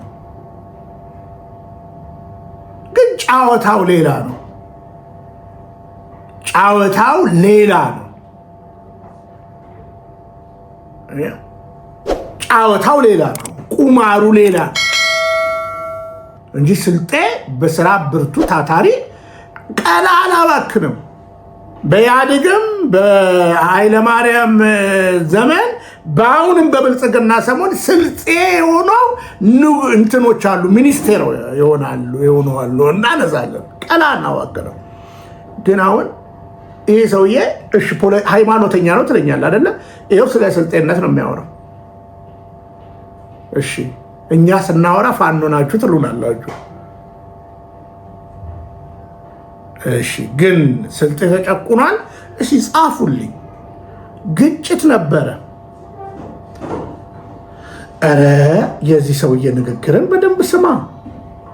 የዚህ ሰውዬ ታሪክ አዋቂ ምሁር ነው የምትለውን ሰው እሺ ትንሽ ላስነጥሳችሁ። እናንተ ታዋቂ እንጂ አዋቂ ያልሆናችሁ ትንሽ ማነጠስ ስላለባችሁ የጽድቅ የእውነት እኮ ነው የምነግራችሁ።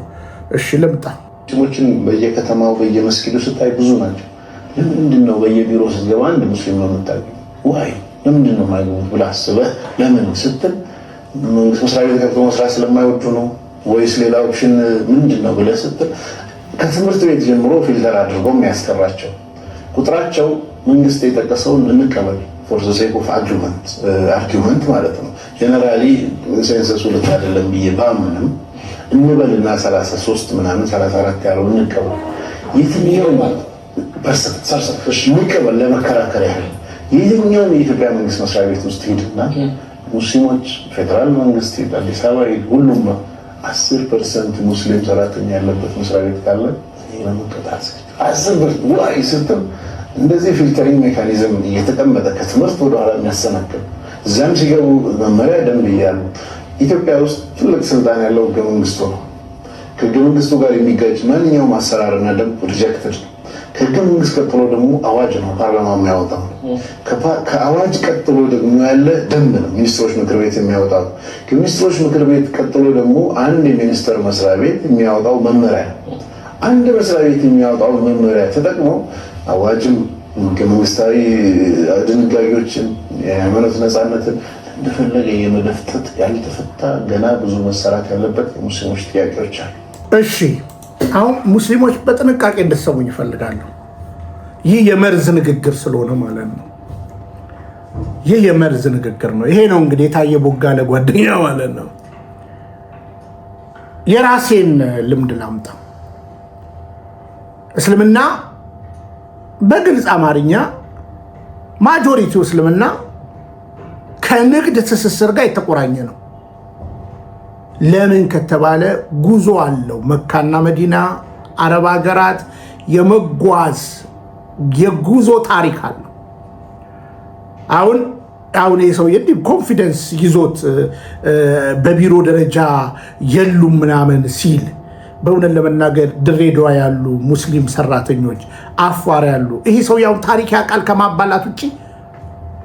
እሺ እርግጥ አንተ በጠባቧ ኢትዮጵያ አስተሳሰብ ውስጥ ስለተዘፈዘፍክ 4 ታገባና ያገባቸውን ሴቶችም እዛው እያስወለድካቸው የልጆች እናት ታደርጋቸዋለህ። ከትምህርት አግልላቸው ከዛ የሆነች አነስተኛ ሱቅ እዛው ጋር ትከፍትላትና የሆነ ነገር ትከፍትላቸው። የተማረ ግን ሙስሊም እንዴ እንከባበር እንጂ በጣም እኮ የተከበሩ እኮ ሙስሊም ሴቶች እኮ መሪዎች እኮ አሉ።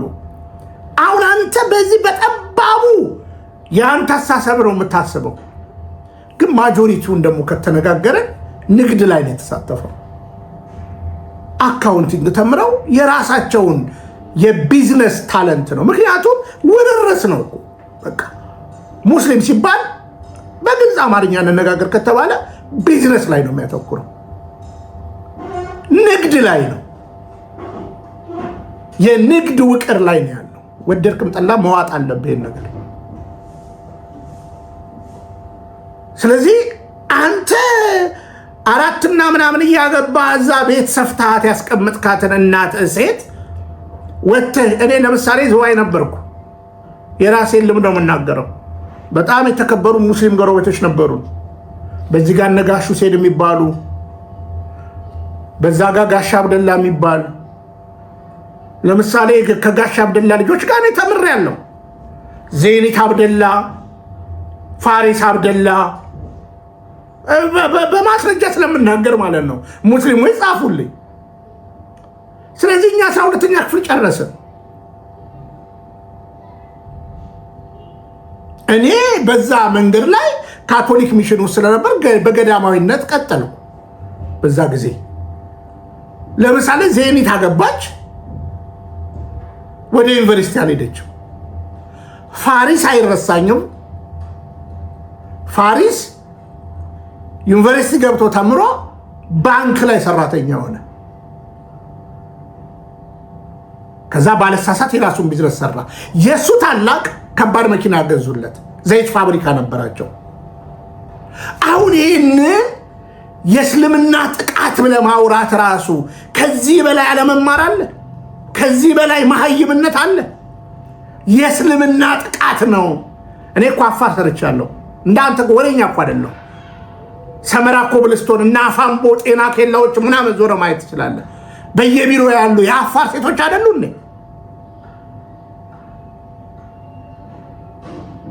ምን ያህል የመርዝ ንግግር እንደምትናገር ማለት ነው። ይሄ ነው እንግዲህ ይሄ ነው መርዘኛ ብለን የምንናገረው። ከጀርባ ደግሞ ያሰለጥናል፣ ብረት ያስላል፣ ከዛ በኋላ ለጂሃድ ያዘጋጃል። እመጣበታለሁ መረጃው። በእውቀትና አውራ። ለምሳሌ አንድ ሙስሊም በአካባቢያችንም ብንነሳ ወደ ቢዝነስ ነው። እኔ ደረቅ ላድርግልህ። አሁን የነበርኩበት ቦታ አዲስ አበባ ያለው ሙስሊም ጎረቤቶች ነበሩኝ። እኔ ውሸት አልወድም። ለምሳሌ የትያዋ ልጆች ነፍስ ይማርልኝ፣ ሰሞኑንም ማዝኛለሁ። ከመውጣት በፊት አንደኛው ልጃቸው ሞታብናለች። ሁለተኛ ልጃቸውን በጣም የምንወዳት ደግሞ ሞታብናለች። መቼ መርዶ ነው አይደለም የምትሰሙት ርቃችሁ።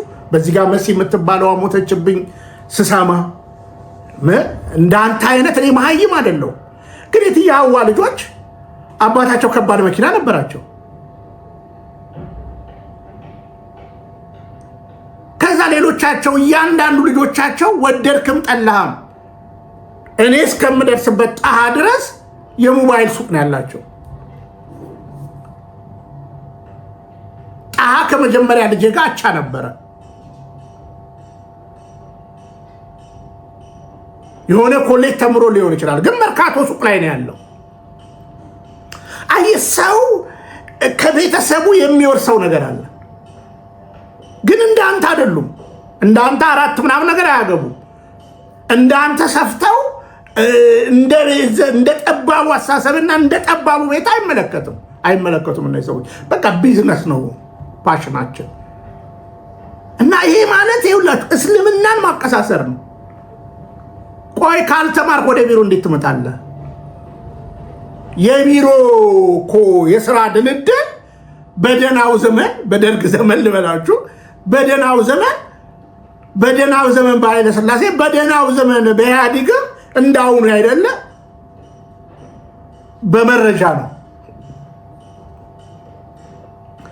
ታዲያ አንተ እንትን ፋጡማ አራት ልጅ አለኝ ብላ ቢሮ ትቀጠር እንዴ?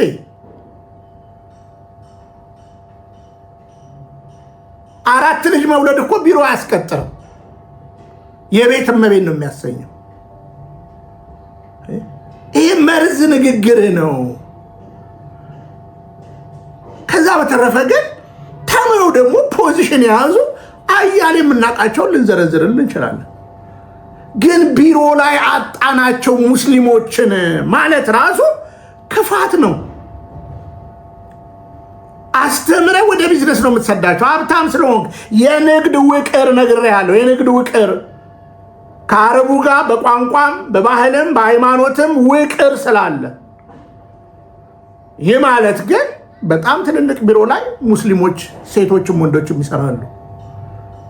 ማጆሪቲውን ግን ቢዝነሱን የተቆጣጠሩት እነሱ ናቸው። ይሄንን ግን ተበድለናል ብለን ለሰቆቃ መጠቀም መሀይምነት ነው። ነገራችን ላይ መሀይም የታየ ቦጋለና ይህ ሰው ትውልድ እንድትነቃ ነው የምናገረው። አጥፍቼ ከሆነ አርሙኝ፣ ከስር ተሳስታል ቢን ይበሉኝ። የምናገረው በመረጃ በኖርኩበት ነው የምናገረው።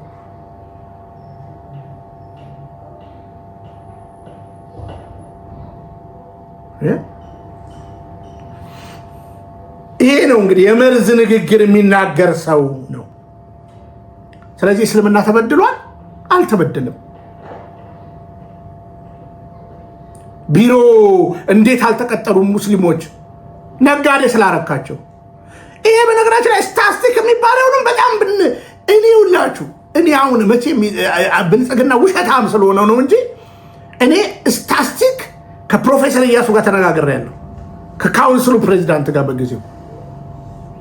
አይንህ እኮ ያየዋል። ለምሳሌ አንድ አካባቢ ስትኖር ኦርቶዶክስ ምን ያህል እንደሆነ ታያለህ፣ ፕሮቴስታንት ምን ያህል እንደሆነ ታውቃለህ፣ ካቶሊክ ምን ያህል እንደሆነ ታውቃለህ፣ እስልምና ምን ያህል እንደሆነ ታውቃለህ። ከዛ በተረፈ ይኸውልህ የፕሮቴስታንት የተማረ ማጆሪቲው፣ አሁንም ደረቅ ላድርግልህ፣ ማጆሪቲው ኤንጂኦ ላይ ነው የሚቀጠረው።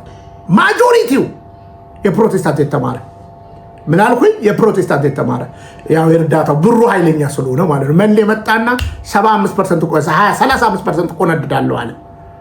ቆይ ደረቅ ላድርግልህ፣ የኦርቶዶክስ ምሁራን በመንግስት ቢሮ ነው የሚቀጠረው። ማጆሪቲው ለሀገር ነው የሚያገለግለው። ከዛ እመጣልሃለሁ በደንብ ደረቅ ላድርግልህ፣ ታሪክ ማለት እንደሚያውቅ ህዝብ እንዲዳኘን ማለት ነው። ለምሳሌ ሰራዊት ውስጥ ጴንጤ ታገኛለህ፣ ጥቂት። ሰራዊት ውስጥ ሙስሊም ታገኛለህ፣ ጥቂት። ይሄን ምልክ ክልል ላይ የሉም ማለት ግን አይደለም። ክልል ላይ የሉም ማለት አይደለም። አሁን አብይ አህመድ 3 ስልጤን ያስቀመጠው የአዲስ አበባ እነ ኮሚሽነር ጌቱን አንስቶ ማለት ነው። አያ ለምሳሌ ለሀገር የዘመተ ማን ነው? ዛሬ በማህተቡ አይደለ እንደ ሰው እየተገደለ ያለው? ባለ ማህተብ እኮ ነው ሲጨፈጨፍ የነበረው። አገር ወደ የአገር ጴንጤውም አገሬ በሰማይ ነው ይላል፣ ሙስሊሙ አረብ ምናምን ነገር ይላል። እንዴ እንተዋወቃለን እኮ ለሀገር የዘመተ በታሪክና በስታስቲክ ማጥናት ትችላለህ። ብታምንም ባታምንም ወደድክም ጠላም ቢመረም ሟጣው 90% ኦርቶዶክስ ነው፣ 5% ፕሮቴስታንት፣ 5% እስላም ሊሆን ይችላል። ወደድክም ጠላም ወታደርነት ደግሞ ቅጥር ነው። ማን ነው ሙስሊም ወታደር ልሆን ብሎ የቀረበው? ይሄኛው ተው፣ በሻሻ ወጣው የሚለው ተው፣ ማን ነው? ስለዚህ የሙስሊሞች የሚያደላው ነገራቸው ንግድ ላይ ነው። ምክንያቱም አርብ ምናምን በጣም የመርዝ ንግግሮችን አመጣለሁ ስለ አርብ ወደ እሑድ የቀን አቆጣጠር ይቀየር፣ ዓመተ ምህረት ይቀየር ምናምን የመርዝ ንግግሮች የመሀይም ንግግሮች ናቸው። በነገራችን ላይ የመሀይም ንግግሮች ናቸው። እንደዚህ አይነት ውይይት ፓናል ዲስክ አሁን ይሄ ነው ሀገራዊ ምክክር ላይ እንዲህ አይነት መሀይም ነው ገብቶ ለሀገር የሚመክረው ማለት ነው። ለሀገር የሚመክረው እንዲህ አይነት መሀይም ነው። ወዳጆቼ እውነት ብለን ዘመናችንን እንጨርስ። ሀገር በመሀይሞች እየተናጠች ስላለ ሀገር ባልተማሩ እየተናጠች ስላለ እኔ ተምሬ አይደለም እናገረው፣ ግን እንደ አንድ ማህበረሰብ ውስጥ እንዳደገ ሰው ነው እያወራችሁ ያለሁት።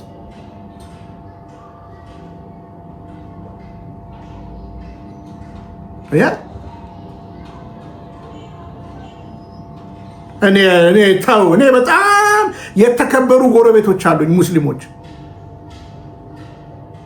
ተው ለምሳሌ ደረቅ ላድርግልን፣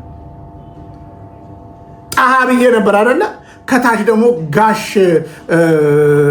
የመሐመድ አባት አሉ። መሐመድም የልጅ አቻ ነው። ለምሳሌ የኔ ልጅ አለ፣ የመሐመድ አለ፣ ጋሽ ፈረጃ ይባላሉ። ጋሽ ፈረጃ ዶላር ነው ለዛውም የልጁ ስም ለዛውም የመሐመድ። ከዛ በኋላ አንድ መምህር አሉ፣ በጣም ወዳቸው መምህር፣ አሁን አሜሪካ ሀገር ነው የሚኖሩት። እሳቸው ኦርቶዶክስ ናቸው። የመሐመድ አባት እነ መሐመድ ሙስሊም ናቸው፣ እኛ ፕሮቴስታንት ነን። ዴስ ቲቪ 10 ሺህ ብር አዋተን ከፈትንላቸው እዛው ሰፈር አካባቢ ትምህርት 9ኛ ክፍል ምናምን እያሉ ማለት ነው። እንትኑን አታጥፋው ልልህ ነው ይህን ማሳየ። ከዛ በኋላ 12ኛ ክፍል ደረሱ። ከዛ ወደ ኮሌጅ ሄዱ።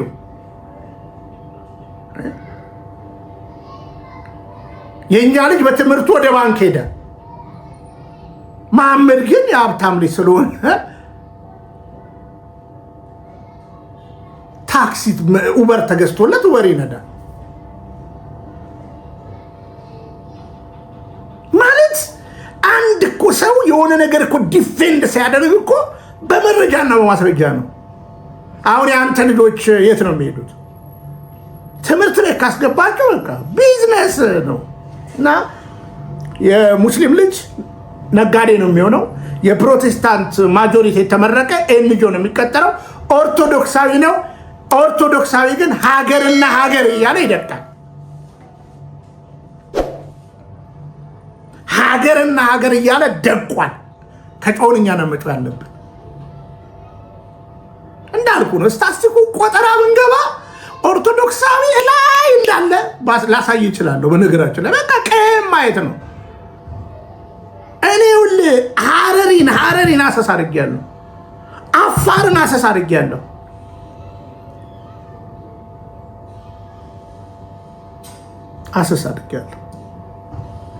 ለማንኛውም እችን ልጨምርላችሁና ልጨርስ። እቀጥላለሁ። ከቃላቸው ነው ምን የምሰራባቸው። አታባሉን። እኛ ተከባብረን ከኖርንበት እስልምና ትምህርቱ ትክክል አይደለም እንላለን።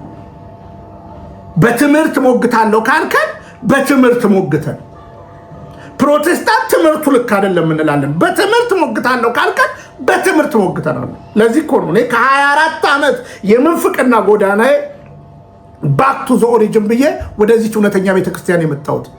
በጆሮ ጠገብ ወሬ ግን ኦርቶዶክስን እንድንጠላ ያደረጋችሁ ለዚህ ነው። እግሬ እስከሚያበጥ ድረስ ስጮና ላለፉት 5 ዓመት ዩቲዩብ ራሱ ነው አይደል አሰሱ ላይ ይሰራልን በቀን ለ3 ሰዓት ከ12 ደቂቃ ተቀመጥ ነበር በአቨሬጅ አለኝ። እያስጮኸን ያለው በሐሰት በጆሮ ጠገብ የሐሰት ትርክት ኦርቶዶክስን እንድንጠላ ሀገር እንዳንወድ ያደረጋችሁን ማንነት ብዙ ነገር ጎድቶናል።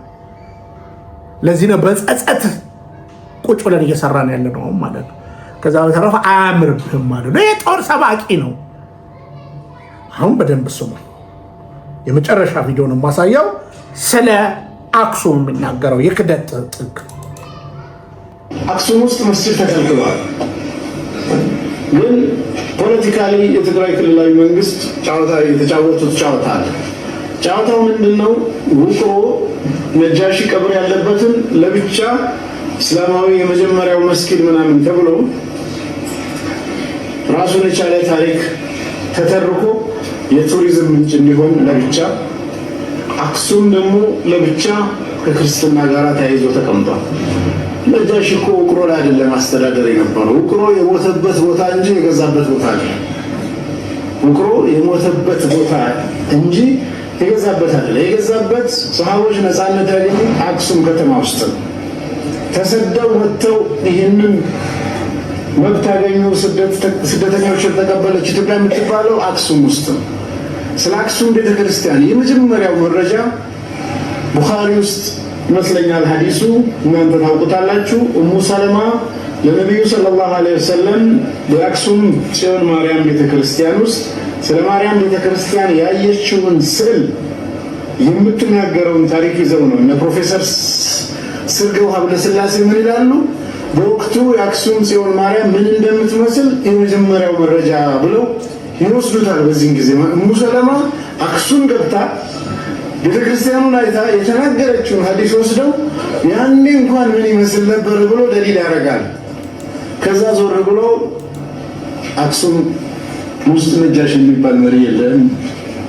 ከዛ ዞር ይሉና አክሱም ቅዱስ ስለሆነ ሙስሊሞች መስጊድ መስራት አይችሉም ይላል። እኛም ተባብረናቸው ውቅሮ ነጃሽ የሞተበትን ቦታ የመጀመሪያው መስጊድ ብለን አብረን እያወራን ነው። የመጀመሪያውማ እዛ አክሱም ውስጥ ነው እንጂ እዚህኛው አይደለም። የመጀመሪያው ሙስሊሞች ነፃነት ያገኙት ዛሬ በ21ኛው ክፍለ ዘመን ነፃነት የተከለከለበት አክሱም ውስጥ ነው። ይሄን በማስረጃ መነጋገር ይቻላል። ጉዳዩን ወደዛ ገልብጠን በዚህ በኩል ተቀበልናችሁ ስደተኞች እንዲያደርግን በዚህ በኩል አይቻልም ሲሉ ምን ያህል ኮንትራዲክት እያደረጉ እንደሆነ ማሳየትም ከኛ የሚጠበቅብን ነው። ለማንኛውም ከዚህ በላይ አላስረዝምም። በርትተን አብረን ቆመን የጋራ መፍትሄ ማምጣት ካልቻልን ሐቂቃ ነው የምላችሁ ይሄ ጉዳይ አሳሳቢ ነው፣ መፍትሄ የሚፈልግ ነው። እንግዲህ መሀይምን በዚህ ያክል እድል ሲሰጠው መሀይም እድል ሲሰጠው ያሳፍራል። መሀይም እውነት ለመናገር ይህ ሰው የሚያነሳው ሀሳብ በመጀመሪያ ደረጃ ለምሳሌ እንግዳና እነዚህ ሰዎች ተሰደው ነው የመጡት። እንግዲህ እስልምና በ6ኛው መቶ ክፍለ ዘመን የተጀመረ ነው። ከዛ በኋላ 615 ላይ ችግር ተፈጠረ፣ ወደ ኢትዮጵያ መጡ። በነገራችን ላይ ነጋሺ ነው ምናምን ብሎ ይናገራል። በነገራችን ላይ አጥና ታሪክ ወደድክም ጠላም ነግሬሃለሁ። እስከ አብይ አህመድ ድረስ ወይም ኃይለማርያም መቼም ክርስቶስ በስጋ እንደመጣ የማያምን የሐሰተኛው ክርስቶስ ነው እንደተባለ የሐሰተኛው ክርስቶስ መሪ ለዚህኛው እንዳቀበለው ከዛ በፊት የነበረው በኢትዮጵያ ታሪክ ውስጥ እንደ ሀገር የኢትዮጵያ መሪ ሙስሊም አልነበረም። አንተ ስሙን ቀይረ አልነጃሽ የምትለውም እኛ ምንም ነገር አይገባንም። ነጋሽ የሚባል ቦታ በግልጽ ስላለን ማለት ነው። በግልጽ አማርኛ አሳማ ወይንም ቀጥሎ የነበረው ልጁ መሪ እያንዳንዱ በታሪክ ውቅር 5ኛ፣ 6ኛ፣ 7ኛ፣ 8ኛ የኢትዮጵያ ንጉስ እያልክ ብትጠራ አንድም ሙስሊም አታገኝም። እንደ ወረዳ ምናምን ገዢዎች ልታገኝ ትችላለህ። ከዛ በኋላ ለዛም የቅርብ ጊዜ እሱንም ታሪክ እናምጣ ከተባለ እና አሁን ለምሳሌ ቅድም ባወራው አላውቀውም ብለህ ባወራው ነገር ወደ ቤተክርስቲያን ገባች ስላልክ ያቺ ሴት ታዲያ ቤተክርስቲያን መሪ ነበረች እንዴ? አክሱም ጽዮን እኮ የገባችው እኮ ወይ ታማ ልትጸበል ነው የገባችው። አሁንስ ሙስሊሞች ጸበል ቦታ ይገቡ አይደል እንዴ? ለስጋ ፈውስ ጸበል ቦታ ትጸበሉ አይደል እንዴ? ቤተክርስቲያን እኮ መድኃኒት ነች፣ መድኃኒት ቤት ነች የምንለው እኮ ለዛ እኮ ነው። እና መድኃኒት ቤት ስለመጣ ቤቱ የኛ ነው ትላለህ እንዴ? ምናልባት እኮ የሀገር መሪዎቻችን ለሀገር ሰላም ስለሚሉ ምክንያቱም ዛሬ በእውነት እንነጋገር ከተባለ በእንዲህ አይነት የግጭቶች ስለሚፈጠሩ ለምሳሌ አዲስ አበባ ላይ በግልጽ አማርኛ አንዋር አንተ ለነገሩ ምን ፖለቲካ ስትቃርም ነው የምትውለው? ህዝብ ስታሳምጽ አብረው የራጉኤልና አንዋር አብረው ኖሮ አይደለም እንዴ? ይሄ ጥያቄ እኮ አሁን እናንተ ጸብ ለማምጣት ነው እንጂ በዛ ሀገር የነበረውን ታሪክ ህዝብ ያውቀዋል።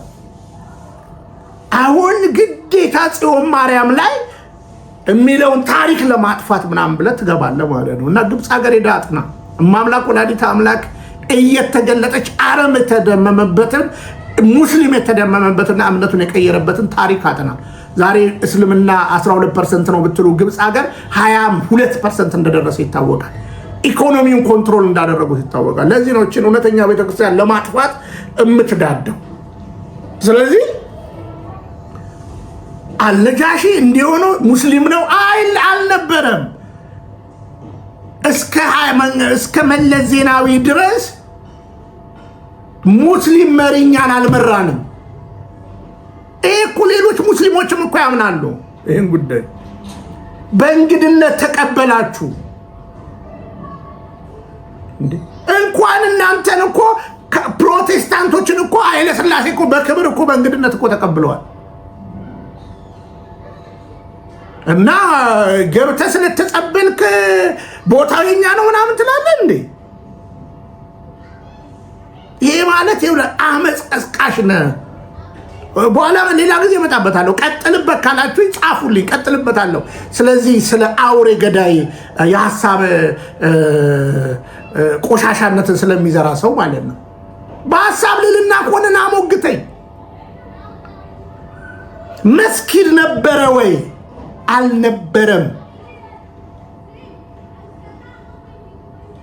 አልነበረም። እኛ እኮ ተናግረናል። ኦኬ ለምሳሌ ማነች የፌደራል መሪዋ ካሪማነች ምናምን ነገር የምትባለዋ ህወሓት ላይ ያለችው ሙስሊም ነች አይደለ? በሰላም ከሰጧችሁ ይስጧችሁ።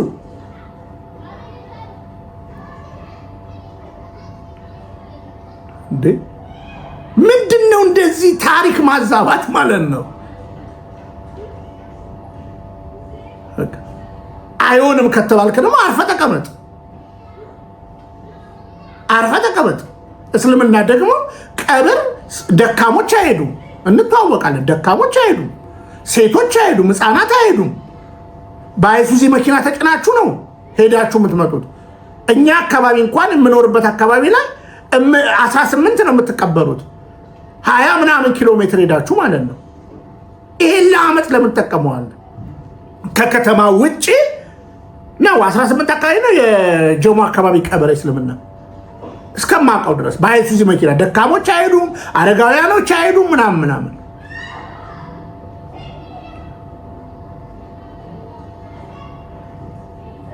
ስለዚህ ለአመት ስትጠቀምበት ሞቲቭን ስላየ ነቅቷል። ከዛ በተረፈ እንዲህ አይነት የክህደት የታሪክ ማፋለስን ስለምታወራ ነው የአክሱም ህዝብ ተቆጥቶ ራሱን እየጠበቀ ያለው ማለት ነው።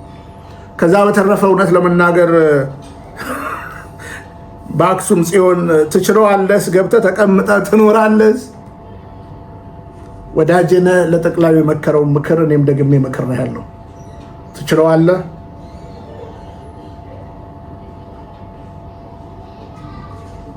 ስለዚህ ነጋሺ እያልክ አስማሃል፣ ንጉሥ አስማሃ 7ኛ 6ኛ እንዲህ እያልክ እነዚህ ሰዎች እንዲህ እያልክ ታሪኩን ባታዛባ ጥሩ ነው።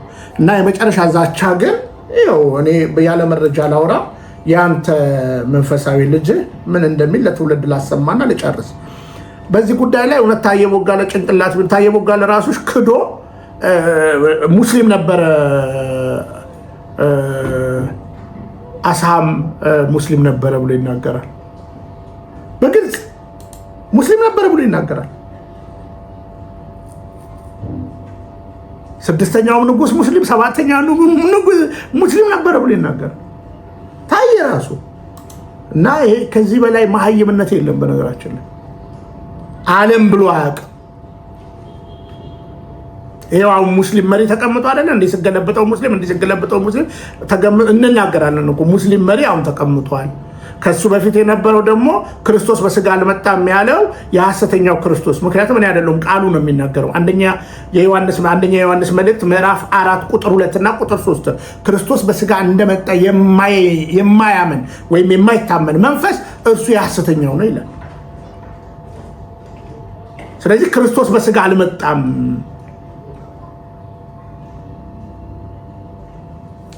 ከማምላክ ወላዲተ አምላክ ስጋን አልነሳም። ሞኖይዝምን የያዛችሁት ስትገለበጡ አንድ ናችሁ ብለን የምናገረው በምክንያት ነው። እና ለማንኛውም ይሄው ስሙት፣ የዚህ ሰውዬ ተማሪን ስሙት። እንግዲህ አሁን የዚህ ሰውዬን ተማሪ እንዳልኳችሁ ነው። እስልምና እኔ በንጹህ ሕሊና እንወያይ ብዬ ብዙ ጊዜ እጠራለሁ አይደለ? ስንወያይ በመጀመሪያ ደረጃ እመኑ ከሚለው እነሳለሁ። በአላህ እመኑ፣ በመጽሐፍቱ እመኑ፣ በነቢያቱ እመኑ፣ በመላእክቱ እመኑ። እመኑ የሚባል ነገር አለ። ከዛ በኋላ ስድስቱ ደግሞ ነገሮች አሉ አይደለ? ዘካ፣ ሶላት ምናምን። ከዛ በኋላ ስድስተኛው ምን እንደሆነ በግልጽ ታውቃላችሁ። ስለዚህ ምን ማለት ነው የሚለውን ነገር ከራሱ ተማሪ እና የሰውዬ ጦር እየሰበከ ምናልባት የዛሬ 9 ዓመት ምናምን ወይም 10 ምናምን ዓመት ምናምን ብዙዎችን አገዳደለ። በነገራችን ላይ ብዙ ሙስሊሞችን አጨፋጨፈ። አሁን ነቅቷል ሙስሊሙ። በነገራችን ላይ እነዚህ ዓላማቸው ሌላ ነው ብለው ነቅቷል። የግብፅ ሀገርንም 24 ወንበር የያዘ ብለው እየደሰኮሩ ነው። እና ሙስሊም ተበደለ ከተባለ በመረጃና በማስረጃ ማብራት እንችላለን። ባለፉት መንግስታት ያልተበደለ ብሔር የለም፣ ያልተበደለ ሃይማኖት የለም። በደርግ ዘመን ያልተበደለ ብሔር የለም፣ ያልተበደለ ይልቁኑ ግን እንደ ኦርቶዶክስ የለም። በእያንዳንዱ ዘመን ላንሳልህ ካልኩኝ እንደ ኦርቶዶክስ የለም። ይልቁኑ በደርግና በኃይለ ሥላሴ በደርግና በኢህአዴግ እንዲሁም በአብይ ዘመን እንደ ኦርቶዶክስ የተበደለ የለም። መወጣጠር የለብን። እውነተኛ የኢትዮ ክርስቶስ ቤተክርስቲያን ኦርቶዶክስ ስለሆነች። ስለዚህ ሲኝ ሰው የሚሉትን ለመጨረሻ እንስማ። ጂሃድ ማለት ምንድነው? ማለት ክርስቲያኖችን ማረድ ነው። ያው ምንም ልዩነት የለውም። እኛ ጂሃድ መንግስት እኮ ጥያቄ ያለኝ እኔ ለምሳሌ አብዛኛው እምነት እነዚህ እውነታቸው ቢሆን እኮ አብዛኛው ማህበረሰብ ክርስቲያን ማህበረሰብ አረብ ሀገራት ይኖራል። እኛም ሀገር ላይ አብዛኛው ሙስሊም ሃይማኖቱ የሚለው ነገር ተግባሪ ነው አይደል? አብዛኛው የሚችለው ነገር ለመተግበር የሚሞክር ነው። ምናልባት ረቡ የሚለው ነገር ከታዘዝን እስካሁን ምን አቆያቸው አይደል?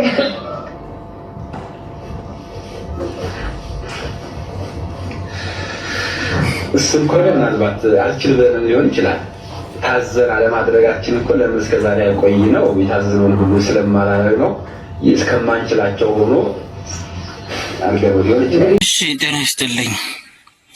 ሰሞኑን እንግዲህ በአሩሲ ላይ በተደረገው በኦርቶዶክስ በምትባል ቆሻሻ ሃይማኖት ላይ በተደረገው ጭፍጨፋ በጣም ደስ የሚልና ወደፊትም ቀጣይ ያለው ጭፍጨፋ እንደሚሆን አምናለሁ። እናደርገዋለንም እናሳካዋለንም። ኦርቶዶክስ ለዘመናት ሙስሊምን ስትጨፈጭፍ እና ስትጨቁን የነበረች ቆሻሻ ሃይማኖት ነች። ይሄ ደግሞ አሁን እኛ ፋኖ የሚባል ክስክስ ቆሻሻ የምንዋጋው ለአንድ ሃይማኖት፣ ለአንዲት ቤተክርስቲያን፣ ለአንዲት ሃይማኖት እያለ እየፎከረ ኦርቶዶክስ አሩሲ ላይ አረንጓዴ ቢጫ ቀይ ባንዲራ ይሄን የቅዘን ጨርቅ ባንዲራ ለጥፈህ በሰላም የምትቀመጥበት ምንም ምክንያት የለም። ኦርቶዶክስ ካሁን በኋላ በአፋር ክልልም በሶማሌም በወሎም በአሩሲም በባሌም በጅማም ካሁን በኋላ ትቀጠቀጫለች፣ ትቀጠያለች፣ ትታረጃለች። ይሄ አይቀርም። አሁን ኦርቶዶክስ ደሴ ቦሩ ሜዳ ላይ 30,000 ሙስሊም በአንድ ቀን የታረዱትን አታስታውሽም? የወሎን ስም የቀየርሽ ወሎ እኮ ይታወቃል፣ ኦሮሞ እንደው ይታወቃል።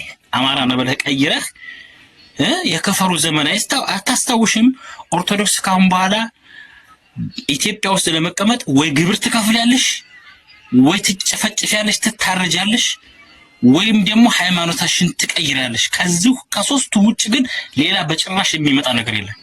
ኦርቶዶክስ ካሁን በኋላ ያለሽ አማራጭ ከሶስቱ አንዱን ትመርጫለሽ።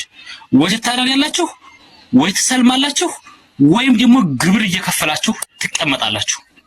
አንዳንድ ግን አሉ እንደና ሀቢባ ያለች ያቺ ዲቃላ የምትወልድ አንድ ቀበሌ ልጆቿ የከሌ የማይባሉ ቆሻሻለች። እንደነ ሰይድ ወርቁ ነው ሰይድ ወርባቦ የሚባለው ዳይፐራም የወንድ ፔሬዳም አለ። እንደነሱ ያሉ ቆሻሻዎች የሰላም አታላ ተሸካሚዎች እነዚህን ከሰው አይቆጠሩም። ይሄ አዶና የሚባለው የትግራይ የቁልቋላም ልጅ አክሱም ፍትህ ሳይጠይቅ ያሮስ ላይ የጠየቀው እሱም በቅርብ ዋጋውን ያገኛል። ካሁን በኋላ ኦርቶዶክስ ያለሽ አማራጭ ሞትና ሞት ብቻ ነው። እንግዲህ እንደ ሰውየው እንደሰማችሁት ምንድነው የሚለው? አቅም ስላጣን ነው። አቅም ስላጣን ነው። ባይ ዘ ዌይ ራስን ለመከላከል ቅዱስ ጦርነቶች፣ የመስቀል ጦርነት መሰል ነገሮችን ታሪክ ማጥናት ትልቅ ነገር ነው። ይሄኛው ግን ሃይማኖት ለማስገደድ በቃ ጂሃድ ክርስቲያኖችን ማረድ ነው። እንግዲህ የነዚህ ሰዎች ጽፍ ይሄን ነው እየተናገረ እያስተማረም ያለው። ትውልድ ንቃ መልእክቴ ነው። እኛ ነገ ልናልፍ እንችላለን። ሙስሊም ወንድሞቻችን በግልጽ ሁሌ እንደምናገረው ቁርአን ካነበባችሁ ስለ እምነታችሁ ጥያቄ ይፈጥርባችኋል። ሐዲስን ካነበባችሁ እስልምናን ጥላችሁ ወደ ኦርቶዶክስ ተዋህዶ ትመጣላችሁ። 100% ነው የምነግራችሁ። አሁንም ደግሜ ነው የምናገረው። ቁርአን ካነበባችሁ ስለ እምነታችሁ ጥርጣሬ ትፈጥራላችሁ። ሐዲስን ካነበባችሁ ከእስልምና ትወጡና ወደ ኦርቶዶክስ ተዋህዶ ትመጣላችሁ። በግልጽ ጽንፈኞቹ ግን በዚህ አይነት ሁኔታ ውስጥ ነው ያሉት። የጽንፈኞቹ ደግሞ ላንቲካዎች ደግሞ አለቅላቂዎች ደግሞ እንደነታየ ያሉ እንደዚህ እያወሩ ነው። ትውልድ ንቃ መልእክቴ ነው። ከልብ ነው የምወዳችሁ፣ ከልብ ነው የማከብራችሁ። ሀሳብ ካላችሁ ጻፉልኝ። ሙስሊሞችም ካላችሁ ጻፉልኝ። እኔ ምንም ችግር የለብኝም። እውነትን እውነት ብዬ ዘመኔን መጨረስ ስለምፈልግ ማለት ነው። ኩሩ ኦርቶዶክሳዊ፣ ኩሩ ኢትዮጵያዊ ነኝ። እንግዲህ ሰው ልጅን የማከብር በአምሳሉ ተፈጥሯልና ከልብ ወዳችኋለሁ፣ ከልብ አመሰግናለሁ። ሰላም እግዚአብሔር ከሁላችን ጋር ይሁን። መልካም በዓል። ሁላችሁ ነገርን በልክ አድርጉ። ስታሽከረክሩ ጥንቃቄ አድርጉ። እናስቀድስ መልእክቴ ነው። ከልብ ወዳችኋለሁ። ሰላም። ተዋህዶ መሸሸጊያዬ፣ ኦርቶዶክስ መጠለያዬ፣ ሰላምሽ ከፍ ይበልልኝ እናቴ ሁሌም ኖሪልኝ። ሰላምሽ ከፍ ይበልልኝ